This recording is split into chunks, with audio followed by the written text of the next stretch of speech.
So there are a few very helpful tools that I use nearly every day within the Microsoft Office package that help me to save time at work. So as you might know, my sort of whole thing on this channel is to talk about work and rest and how we can do this more effectively and do it well. And I think having a few of these tools under your belt can be really helpful to make you a little bit more efficient and a little bit more effective while at work. So I'm just going to take you through some of the shortcuts you can use in Excel, Word and PowerPoint that will just help you save a little bit more time at work. So let's get straight into it. So we'll start with Excel, as this is a little bit more unique to the other two. If you work with large sets of data while at work and you are currently manually selecting all of your data just by dragging your mouse down, then you're wasting quite a lot of time. One way to very quickly select data is by starting with a single cell that you click on and then holding down Control and Shift and then using the arrow keys to select large sections of data. Now I'll try and explain it to you, but also there should be an example on the screen that will show you exactly what I mean. But let's say you select the top left cell in a table. You can then hold down Control, Shift and right arrow, and that will select all of those cells all the way to the right that have data within cells. It won't select just every single column. And then if at that point you've got all of those sort of cells selected and you do Control, Shift and then down arrow, it will select all the way down to the bottom of where you have data filled in. And this is just so much quicker than trying to drag it all the way down. Say if you've got thousands of cells, it's so much quicker. And if you want to be a little bit more targeted about what cells you're selecting, you can obviously start by just selecting a cell and then just using Shift to go up to a certain column that you want to move to, and then doing your Control Shift and going all the way down. I'll try and do an example on the screen again. And I use this tool almost all the time when I was working on what's called a capacity plan, where I was working with huge sort of sets of data and I needed to be able to manipulate them, maybe copy some of them over from different tabs.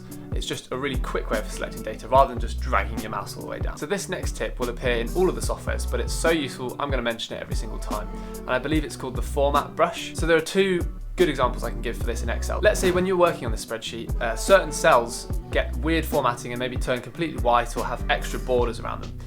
Back in the day when I didn't know about this sort of tool, I would try and go in and manually select it and then find the correct shade of grey that would fill in the right colours, and I could never really find it. One way to so much quicker solve this problem is by just selecting an area of formatting that you want to copy, pressing the formatting brush, and then just highlighting that area that you want to paste the formatting onto, and it will just do all the formatting into that area. So useful. And then another way you can obviously use this is, for example, let's say you've got a bunch of data in your Excel spreadsheet, but it's not formatted into a table. You can just highlight an existing table and then copy and paste that formatting of that table onto your new set of data just to turn it instantly into the table, rather than having to sort of go through, select it, and then create a new table and then choose the right formatting. It's just a lot quicker. Another shortcut that I've talked about on a YouTube short before is using the F4 key. This is for PC mainly. There's an equivalent which is, I believe, Command Y on Mac. And what this does is effectively it will repeat whatever command you've just done in your Microsoft Office package. So for example, in Excel, I think something I find really useful about this is, let's say you've added in or inserted a new column or a new row. Doing that manually takes quite a long time, and if you want to do loads and loads of those over and over again, it will take a lot of time if you're going to do it manually. So instead, you can just insert one row manually and then just press F4 wherever you've selected, and it will add another row because it repeats that last command. So I find that really useful. And again, Command Y should work for Mac. And obviously you can do this for any command that you've previously done, so you can get a bit creative as to how you want to use this. So that covers the main Excel shortcuts. Next we'll move into Word. So these first few are quite similar to the Excel ones. So for example, obviously F4 or Command Y if you're on Mac allows you to repeat a previous command. So let's say you want to just change the text size of a certain section, instead of every single time sort of selecting sections, going up to the font size section, adding or increasing the font size, you can just do that once and then highlight sections, press F4 and it'll do it automatically for the sections that you've selected. And again, you can get creative with how you want to use F4. Word is another place that I love to use the format brush. It's been a bit of a lifesaver for me. I've been writing my dissertation this year, which is about sort of soft robotics, and I think I mentioned that in a Day of the Life video and a couple of other videos I've done previously, so you can check those out if you want to. But effectively, when I've been writing my dissertation, one example I have is that whenever I'd create a new caption, it would just do some random formatting for the caption that's not in line with sort of what we're told from the university. So instead of manually going in, selecting, changing it to bold, finding the right font size, finding the right font type as well, I can just effectively highlight an existing caption which has the correct formatting, press it on my format brush, and then just highlight my new caption, and boom, it's already there. And again, you can use this for any sort of element within Word. Another tip, which I'm slightly ashamed to say that I only learnt in my final year of uni, is that you can select any sort of figure or image and then use the arrow keys to move it around the page. So for example, when I've been formatting my dissertation, I've had an absolute pain of trying to move figures and captions around to fit in the correct size so that within the page count I've got a 10-page limit. And when I've previously tried to just do this with dragging and clicking with my mouse, sometimes I'd just miss and I'd have to drag it back and I'd have to push it back and it would all look a bit funny. But instead, what you can just do is you can just select your image and then use your arrow keys to very finely move it around the page based on where you need it to go.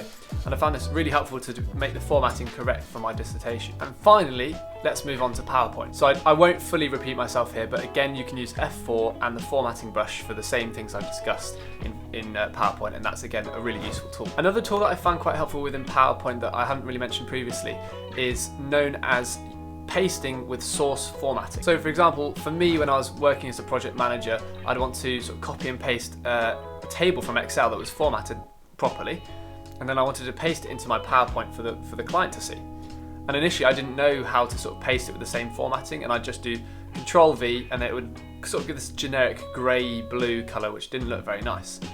But instead what I learned is that if you copy it from Excel, for example, and then you go into PowerPoint and there's a little paste box at the top left on Mac, and I think you can also access it through right-clicking. But what you can do is you can paste with source formatting and it will use the exact same formatting as obviously where it's come from. And that can just be helpful to make sure that you don't have to, I don't know, painfully go through and reformat a table.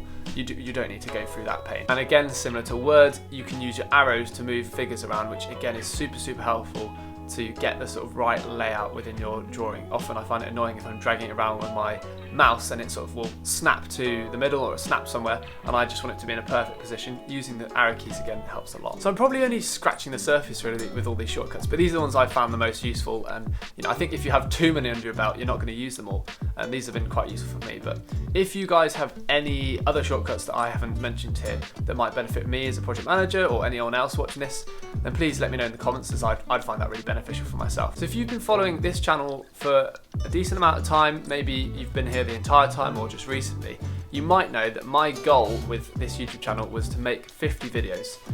And if you're keeping track, this video is my 49th video. So that means my next video will be my final sort of goal-hitting video, which is just kind of a bit bonkers that I've managed to make it. I'm really glad that I've been able to come this far. But my plan basically is just to use it as a video to reflect on the journey that I've sort of been on, and maybe go through the highs and the lows, what I've learned from it. And then I'm going to talk to you a little bit about what my next steps are with this channel and what I'm going to hopefully do in the future. So if that sounds interesting, then do stick around next week. Make sure you've subscribed and turned on notifications so you know when I've uploaded it. And I really hope you come and join me to see my sort of celebratory goal hitting video. But anyway, if you made it this far, thank you so much for watching, and as always, I'll see you in the next video.